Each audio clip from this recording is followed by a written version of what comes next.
Good morning बेटा। आज हमारा ग्रामर का नया टॉपिक होगा कथनोपकथन, जिसे इंग्लिश में नरेशन कहते हैं। ठीक है, तो जो कथनोपकथन है वो मतलब बहुत ही कम स्कूलों में करवाया जाता है। बहुत से बच्चों को तो ये भी नहीं पता होता कि कथनोपकथन होता क्या है।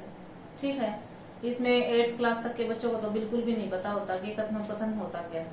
तो यहाँ पर कथनोपकथन क्या है, नरेशन होती है। इसमें क्या होता है, जैसे उसमें एक रिपोर्टिंग वर्ब होती है, एक रिपोर्टेड स्पीच होती है। ठीक है, शुरुआत से करते हैं। कथनोपकथन क्या होता है? कथन होता है कहना। कथन होता है कोई भी बात, और कथनोपकथन होता है तो किसी के द्वारा, वक्ता के द्वारा। अब इसमें कथनोपकथन में एक तो वक्ता का होना जरूरी होता है, दूसरा होता है श्रोता का होना जरूरी होता है। श्रोता होता है सुनने वाला और वक्ता होता है बोलने वाला। तो इसमें है जो वक्ता होता है वो किसी की भी बात को दो तरीके से किसी के सामने रिप्रेजेंट करता है। एक तो ज्यों का त्यों करता है, जैसे किसी ने जो कुछ भी बात कही है उसको ज्यों का त्यों प्रस्तुत करते हैं, उसे हम कहते हैं प्रत्यक्ष कथन।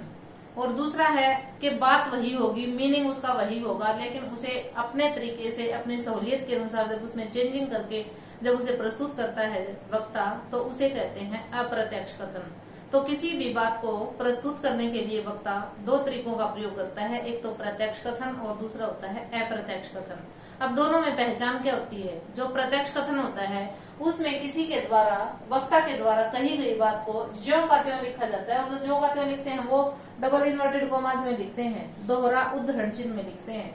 ठीक है, तो यहाँ पर इसमें कोई चेंजिंग नहीं कर सकता है। जो दोबारा जो रिप्रेजेंट करेगा इस बात को, तो उसमें कोई भी चेंजिंग नहीं हो सकती है।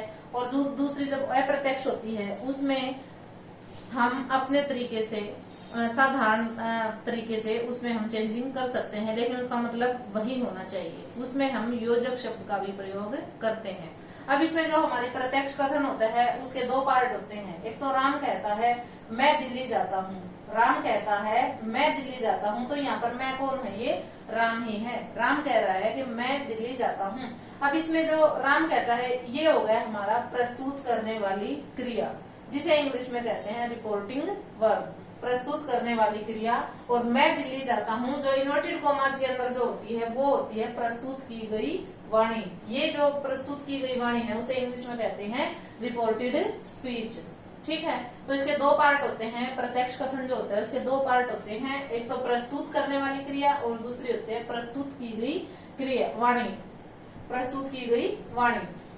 अब इसका ये तो प्रत्यक्ष हो गया। अब इसका अप्रत्यक्ष कैसे बनाएंगे? अप्रत्यक्ष में हम इसमें भूतकाल में बना देंगे। जो हम बात कर रहे हैं, मतलब जो बात इसमें यहाँ पर जो आ गई है उसे भूतकाल में लिखेंगे, और दूसरी बात इसमें योजक शब्द लग जाएगा यहाँ पर बीच में। जैसे इंग्लिश में दैट लगता है तो इसमें की लग जाएगा। तो यहाँ आ जाएगा राम कहता है, राम कहता है कि, अब मैं है वो किसके अनुसार आ जाएगा?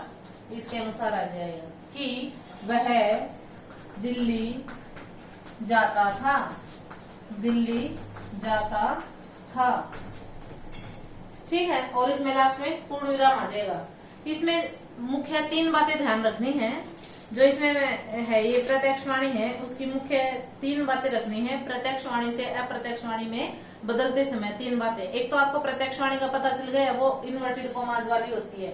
अप्रत्यक्ष वाणी में योजक चिन्ह मिलेगा, योजक शब्द मिलेगा, योजक शब्द। राम कहता है इसमें उद्धरण चिन्ह नहीं मिलेगा। ठीक है, ये प्रत्यक्ष वाणी हो गई, ये अप्रत्यक्ष वाणी हो गई है। अब करते हैं प्रत्यक्ष वाणी से अप्रत्यक्ष वाणी में बदलने के नियम है। वो क्या नियम है? एक तो प्रस्तुत करने वाली क्रिया को प्रस्तुत की गई वाणी के भाव के अनुसार बदलना है। भाव उसका वही आना चाहिए, जो भाव इसमें है वही भाव अप्रत्यक्ष वाणी में होना चाहिए। जो प्रत्यक्ष वाणी में है वही भाव अप्रत्यक्ष वाणी में भी होना चाहिए, प्रत्यक्ष अप्रत्यक्ष कथन में भी होना चाहिए।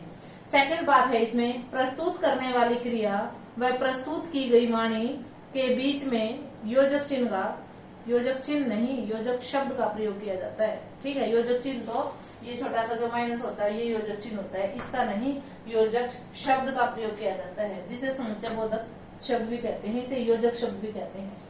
थर्ड बात आती है इसमें, प्रस्तुत करने वाली क्रिया भूतकाल में है तो प्रस्तुत की गई वाणी भी भूतकाल में ही होगी। और सर्वनाम के जो उत्तम पुरुष हैं वह मध्यम पुरुष के कारकों को बदलता है। सभी निकटता प्रस्तुत करने वाले शब्दों को दूरी प्रकट करने वाले शब्दों में बदलना होता है। अब कहने का बात यह है, देखो इसमें क्या होता है, जो फर्स्ट पर्सन होता है, अब इसमें है, अब इससे पहले फर्स्ट पर्सन और सेकंड पर्सन से पहले हमें क्रिया का पता होना चाहिए, अकर्मक कौन सी होती है और सकर्मक कौन सी होती है। ठीक है, जब अकेला कहने वाला, जब वक्ता जब अकेला होता है तो वहां पर अकर्मक क्रिया होती है। और सकर्मक इसकी बनेगी, राम सोहन से कहता है, तो सोहन उसमें कर्म हो गया तो वो सकर्मक क्रिया हो जाएगी। ठीक है, तो यहाँ पर ये राम कहता है तो अकर्मक क्रिया है, और राम श्याम से कहता है, फिर दोहरा उद्धरण चिन्ह आ जाएगा। तो यहाँ पर ये हमारा ये सकर्मक क्रिया हो जाएगी। इसमें कर्म दिया हुआ है जिससे वो बात कर रहा है, श्रोता दिया गया है। ठीक है, तो सकर्मक क्रिया हो गई है। अब इसमें क्या हो जाएगा, अब इसमें हमने क्या करना है, जो यहाँ पर मैं है मतलब उत्तम पुरुष है। अब हम सर्वनाम पे चलते हैं। एक तो उत्तम पुरुष होता है, एक मध्यम पुरुष होता है, एक अन्य पुरुष होता है। तो जो फर्स्ट पर्सन होता है, उत्तम पुरुष जो होता है, वो हमारा वक्ता के अनुसार आ जाता है। यहाँ यदि मैं है तो ये यहाँ इसके अनुसार आ जाएगा, और यदि यहाँ पर तुम आ जाएगा तो वो सोहन के अनुसार आ जाएगा। तो मध्यम पुरुष होता है जो वो कर्म के अनुसार आ जाएगा। ठीक है, उत्तम पुरुष जो होता है वो कर्ता के अनुसार आ जाएगा। तो यहाँ पर जो मैं होगा तो यहाँ मैं वो पहले वाले के अनुसार आ जाएगा। और यदि यहाँ पर तुम होता, राम श्याम से कहता है तुम दिल्ली जाते हो, उद्धरण चिन्ह बंद कर देंगे। तो यहाँ पर राम श्याम से कहता है, ये तो हो गया वक्ता, ये हो गया श्रोता, ये हो गया बोलने वाला, ये सुनने वाला, और तुम हो गया मध्यम पुरुष। तो यहाँ पर ये तुम है वो किसके लिए आया है, श्याम के लिए आया है। तो जो ये तुम है वो श्याम के लिए आ जाएगा।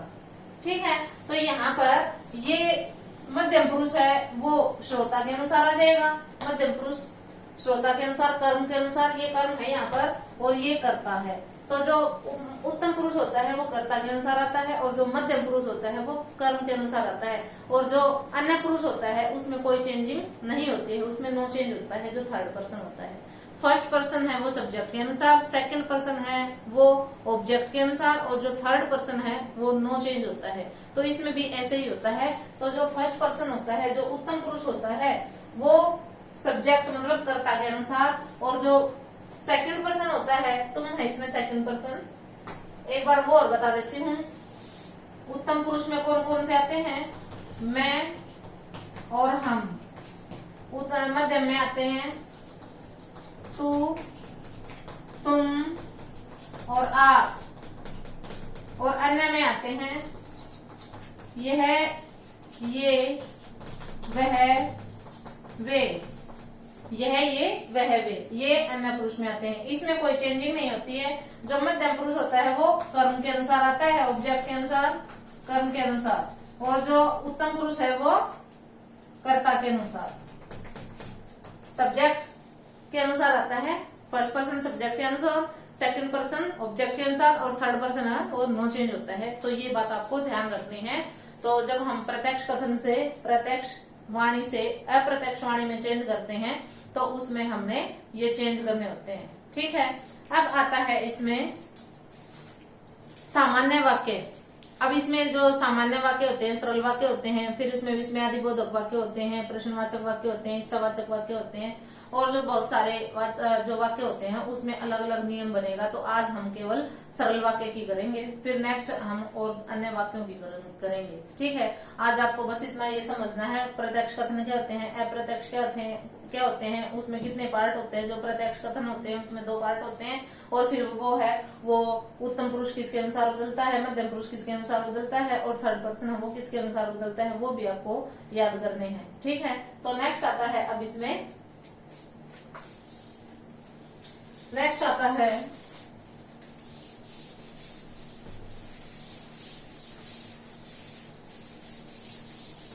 जो सामान्य वाक्य होते हैं उसमें क्या नियम लगते हैं। साधारण वाक्य, साधारण वाक्य में प्रत्यक्ष कथन से अप्रत्यक्ष कथन बनाने के नियम। ठीक है, साधारण वाक्य में प्रत्यक्ष कथन से अप्रत्यक्ष कथन में बदलने के नियम। सबसे पहला नियम ये होगा, यदि कहता है और वो अकर्मक है, तीनों काल के चेंज करेंगे। ठीक है, ये वर्तमान काल है, कहता है और अकर्मक होगा, उसमें कर्म नहीं होगा, तो वो यूं का यूं ही आएगा। कहता है अप्रत्यक्ष में, कहता है यूं का यूं। यहाँ पर ये प्रत्यक्ष में यदि कहता है और अकर्मक क्रिया है, तो अप्रत्यक्ष में कहता है का यूं का यूं आएगा, ज्यों का त्यों। अब नेक्स्ट आता है, कहता है सकर्मक में सकर्मक क्रिया होगी। जैसे आ गया है, राम मोहन से कहता है, मोहन से कहता है, तो यहाँ पर ये कर्म हो गया है, ये कर्म है, तो यहाँ पर ये कर्म आ गया है। तो यहाँ पर जब अप्रत्यक्ष बनाएंगे तो वहां पर आ जाएगा बताता है। ठीक है, यहाँ पर क्या जाएगा, बताता है। अब आता है, ये तो वर्तमान काल होंगे। अब आ जाएगा भूतकाल में, कहा और अकर्मक होगी। जब कर्म नहीं होगा तो वो ज्यों का त्यों ही आता है, कहा का कहा ही आएगा। फिर आ जाएगा कहा का यदि सकर्मक होगा तो क्या देगा, बताया, बताया। नेक्स्ट आएगा बताएगा, अकर्मक है तो नो चेंज, यूं का यूं, बताएगा नहीं, कहेगा आएगा, बताएगा नहीं, कहेगा। तो यहां भी क्या आ जाएगा, कहेगा। और यदि कहेगा और सकर्मक होगा तो क्या जाएगा, बताएगा, बताएगा। तो ये याद करने हैं आपको। पहला नियम ये है, फर्स्ट रूल। कहता है अकर्मक, अकर्मक का मतलब राम कहता है मैं 8वीं कक्षा का विद्यार्थी हूँ। ठीक है, तो वो राम कहता है, उसमें कर्म नहीं है, सुनने वाला नहीं है, तो वहां पर कहता है का कहता है ही आएगा। यदि ये आ जाएगा, राम मुझसे कहता है मैं 8वीं कक्षा का विद्यार्थी हूँ, तो उसमें वो कहता है का क्या जाएगा, बताता है। राम मुझसे बताता है कि मैं है वो राम के लिए आया है, राम थर्ड पर्सन है वहां पर। ठीक है, कर्ता थर्ड पर्सन है राम, तो वहां पर क्या जाएगा, वह 9वीं कक्षा का विद्यार्थी था। ठीक है, तो यहाँ पर फर्स्ट नियम ये है। सेकंड नियम आ जाएगा इसमें, प्रत्यक्ष वाणी के दोनों भागों को अप्रत्यक्ष वाणी में जोड़ने के लिए बीच में की योजक का प्रयोग किया जाता है। जैसे राम कहता है श्याम व्यस्त है, तो इसमें आ जाएगा राम कहता है कि श्याम व्यस्त था। ठीक है, तो नेक्स्ट आता है अब थर्ड पॉइंट। सेकंड है उसमें की जुड़ जाएगा, फर्स्ट में ये चेंज करने हैं, और फिर थर्ड आता है जब प्रस्तुत करने वाली क्रिया में कहा होता है तो प्रस्तुत की गई वाणी भी भूतकाल की ही होती है। जब प्रस्तुत करने वाली क्रिया में कहा मतलब भूतकाल होगा, तो प्रस्तुत की गई वाणी भी भूतकाल की ही होती है। अंग्रेजी में ऐसी स्थिति में अप्रत्यक्ष वाणी में प्रस्तुत की गई वाणी के काल को बदल दिया जाता है, परंतु हिंदी में ऐसा नहीं होता। कहने का मतलब ये है, यदि भूतकाल, यहाँ पर राम ने कहा वह दिल्ली गया था, भूतकाल की ही क्रिया होगी उसमें। तो जब प्रस्तुत करने वाली क्रिया वर्तमान काल और भविष्य काल में हो, तो वहां अप्रत्यक्ष वाणी भी वही काल, अप्रत्यक्ष वाणी में भी वही काल होता रहता है जो उसका प्रत्यक्ष वाणी में था। जैसे एग्जाम्पल है, राम कहता है आशीष बहादुर है, तो राम कहता है आशीष बहादुर था या है, वो था राइट। ये है जब कोई प्रसिद्ध कहावत या ऐतिहासिक सत्य हो तो भी काल नहीं बदलता है। जो यूनिवर्सल जो ट्रूथ होते हैं उसमें है वो यूं की यूं ही। जैसे राम कहता है सूर्य पूर्व से निकलता है, तो राम कहता है कि सूर्य पूर्व से निकलता है का है ही रहेगा, था नहीं होगा, वो अभी भी निकल रहा है। जो ये यूनिवर्सल ट्रूथ है, इसीलिए उसमें काल चेंज नहीं होगा। ओके, ये था थर्ड रूल। अब आता है फोर्थ रूल। अब इसमें प्रत्यक्ष वाणी के वाक्य में आए हुए उत्तम पुरुष एवं मध्यम पुरुष के कर्ता, कर्म एवं संबंध कारक आवश्यक रूप से बदले जाते हैं। ओके, जैसे है मैं का कर्ता कारक क्या हो गया, मैं का मैंने, वह का उसने, उसका संबंध कारक क्या हो जाएगा, मैं का संबंध, मेरा मेरे मेरी। ओके, और वह का क्या हो जाएगा, वह का उसने, और उसका संबंध कारक क्या हो जाएगा, उसका उसके उसकी। जैसे तुम है, तुम कर्ता कारक हो गया, तुमने कर्ता कारक, और उसमें संबंध कारक क्या हो जाएगा, तुम्हारा तुम्हारे तुम्हारी। और ऐसे ही है फिर वह का क्या हो जाएगा, उसने, और उसने का संबंध कारक उसका उसके उसकी, और उसका कर्म कारक क्या हो जाएगा। अब जैसे मैं का है, मैं का कर्म कारक क्या हो जाएगा, मुझे मुझको, मुझे मुझको, और वह का उसे उसको, और तुम का तुम्हें तुमको, और हम का हमें हमको। ये कर्म कारक हो जाएगा, इसमें बदलेंगे। जैसे उसने मुझसे कहा तुम ईमानदार व्यक्ति हो, तो इसमें क्या हो जाएगा, उसने मुझसे कहा है भूतकाल, तो बताया जाएगा उसने मुझसे मुझे बताया कि तुम ईमानदार व्यक्ति हो, तो तुम किसके लिए आया है, उसने के लिए, तो मैं ईमानदार व्यक्ति हूँ।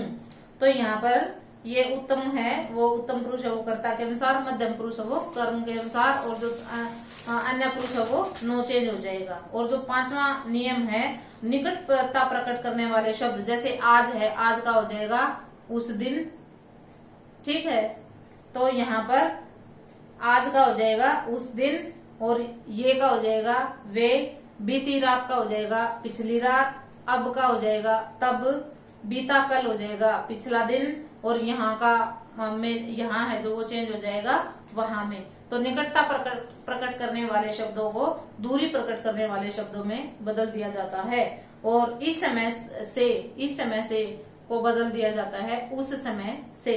तो इसे दूरी प्रकट, जैसे एग्जाम्पल है उसने कहा कविता यहाँ रहती थी, तो इसका वो हो जाएगा उसने कहा कि कविता वहां रहती थी, यहाँ का क्या हो जाएगा वहां। दूसरा, यदि प्रत्यक्ष वाणी में क्रिया के साथ गा गे गी लगा हो तो अप्रत्यक्ष वाणी में उसके साथ आ ए ई या था थे थी लग जाता है। तो ये थे हमारे साधारण वाक्य के 5 नियम। ओके, तो यहाँ पर ये हो जाएगा, इसमें मेन बातें ये ध्यान रखनी है आपको। 5 नियम थे, ये आपको अपनी नोटबुक में लिख भी लेने हैं, नहीं तो मैं आपके पास पिक सेंड कर दूंगी, आप इसे सुनना समझना और पिक सेंड कर दूंगी, उसमें से पढ़ना और इसको सुनना, तो आपको अच्छे से समझ में आ जाएगा। ओके, थैंक यू, आज इतना ही बहुत।